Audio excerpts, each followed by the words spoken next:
There's nowhere else in the Air Force where you can go out by yourself and be that alone unafraid.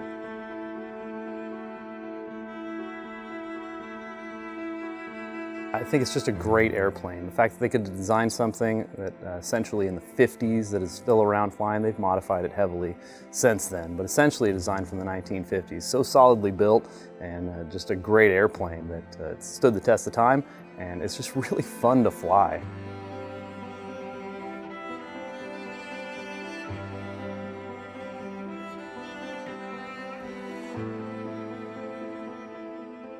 Fifth RS is one of the most fantastic units I've ever been around. Just all the people, I haven't come across anyone who is below average. Everyone out here is great. Leadership's great. The base supports us. I love just being around all these people and how everyone is really committed to the mission. I think that's a really cool thing here, is that every day we're out doing operational missions, and the commitment that you see for that's really great. It's so great being a part of something that's withheld all this time. I'm a firm believer that the U-2 is going nowhere. The squadron's going to be around for a good minute. As small as it is, everyone's a real tight-knit family, and it's good to come to work every day with my brothers and sisters.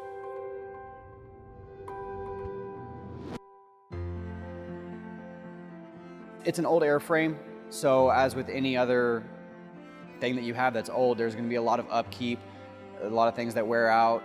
So along with that, you know, it's constantly keeping us on our toes.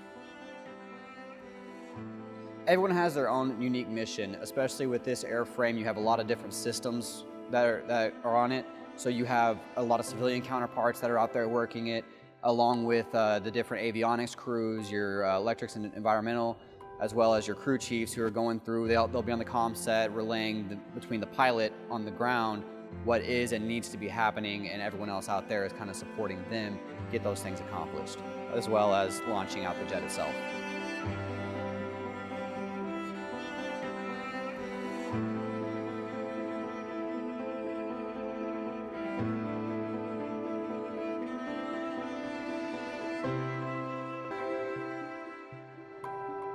Aside from just being alone by yourself for long periods of time, there's physiological challenges associated with that. And then also, you know, having things like this suit. We get a whole whole teams of people that help us out.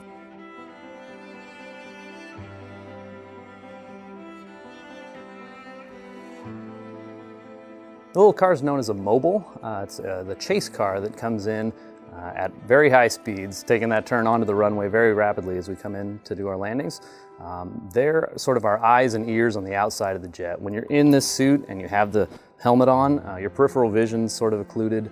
You get little temporal distortions. It can be a little bit weird. So the mobile driver, while he's driving onto the runway, getting right behind you, assists you just in reassuring you by telling you your altitude above the runway.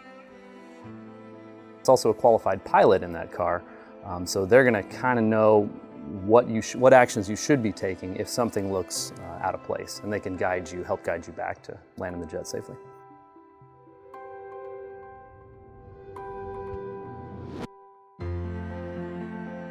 It's amazing. You walk around this base in this town, and there's signs of the 5th RS everywhere. The Black Cat is sort of omnipresent on this base. It's been here for a long time, and I'm really glad to be a part of that history now.